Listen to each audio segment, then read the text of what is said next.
दा बेखौथ' जोङो नुदोङो दा जोंथ' खाफाल गोनां होननो जों बुंनोसो सानो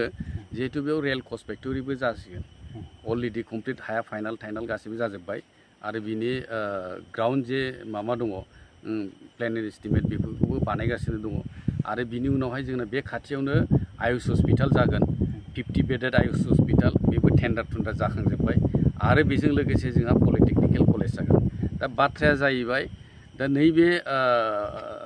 माबा थार्मेल पावार प्रजेक्ट एपिडिसिएलनिफ्राय जे थार्मेल पावार प्रजेक्टआ जोङो बै बिथांमोना बेनि जेनाखि एसेन्सियेल आरो बेवहाय पसिबिलिटि बेखौ नायनानै हयथ' बिथांमोना बेखौ सार्भे खालामफैदों दा जोङो वेलकामसो खालामनो नांगौ मानो होनोबा जे पर्बजरा ओनसोलाव नोंथांमोना सार्भे खालामनानैबो नायनो हागोन आरो जोंनि मोनथिनायावहाय बेवहाय पर्बजरा ओनसोलनिफ्रायनो 500निबो बारा मानसिफ्रा सेंग्रा सिख्लाफ्रा दिनैहाय हायद्राबाद हारियाना बायदि जायगायावहाय लेबार मावहैनानै दङ दा जों आसा खालामनो हायो दिनैहाय नैबे रेल कच फेक्टरियानो जाथों बा थार्मेल प्रजेक्टआनो जाथों बे थार्मेल प्रजेक्टआ जुदि जाफैयोब्ला निस्सय बेवहाय जोङो बे मानसिफोरा जोङो बेवहाय एंगेज जों जानो हागोन आरोखि दा मानसिफ्रा बेवहाय बिथांमोना एकदम पियरलि राजनिति खालामनानै जोंनि बे रायजो राजा आइ आफा सादा सिदा गामिनि रायजो राजाफोरखौ बिसोरो माने मिसलिड खालामफैनायखौ जों नुदों बेवहाय बिथांमोना बुंबाय थादों जे न'खरा बेवहाय गासिबो माने इभेक्सन जागोन होननानै खिन्थु जोंनि मोनथिनायाव जोंबो रायलायबाय थादों जे माबोरै जोङो माने न'खरफोरखौहाय जोङो बासायनो हागोन दा बेखौ जोङो नायनानै जों रायलायनानै जों मोनबाय जे बेवहाय खुनु गंसेबो न'खरा बेवहाय इभेक्सन जाया आरो बरन्स बिथांमोननि थाखाय दा हानि एलटमेन्टनि जेनाखि खामानि बे एलटमेन्टनि खामानियाबो फ्राय जागासिनो दङ आरो बेयावहाय जे मावनानै जानो जे हाफोर दङ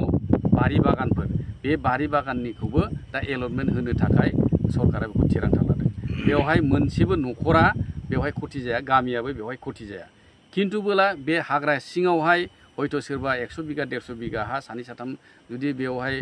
दखल खालामनानै दङब्ला बेयो हयथ' बेनि सायावहाय सरकारा बिबेसना खालामगोन जे मा खालामनाय जागोन मा खालामनाय जाया खिन्थु दा सोरबाया बे गोजाननिफ्राय फैनानै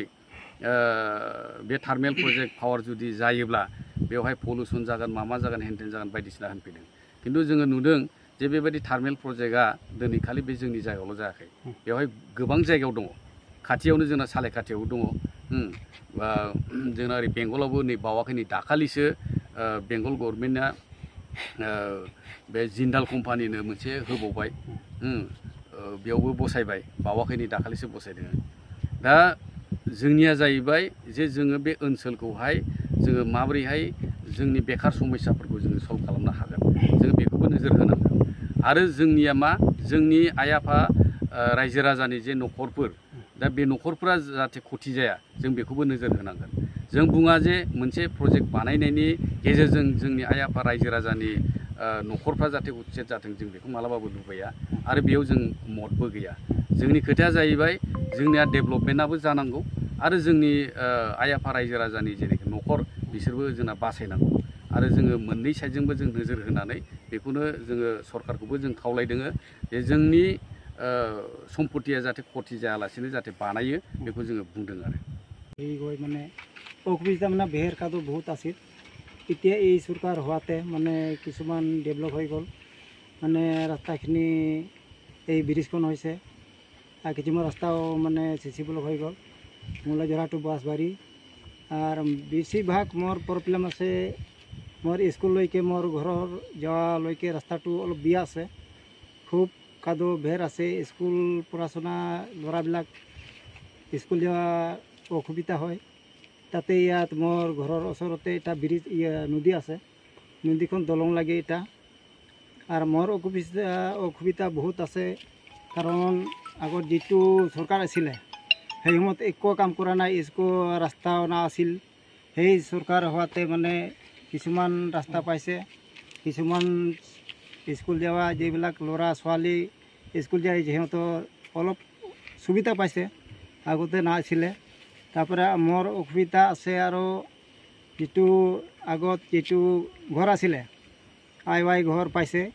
আৰু কিছুমান বাকি আছে আমাৰ মোর গাঁও 7-8টা মান আছে বাকি বাকিটা আর সবে পাইছে আর কিছুমান অসুবিধা আছে আমার খাওয়া জলটো নাই কুঁৱা ইন্দ্ৰাটো নাই ওফালে মানে কিছুমান এনেকা মানুহ আছে কিছুমান ঘৰৰ যদি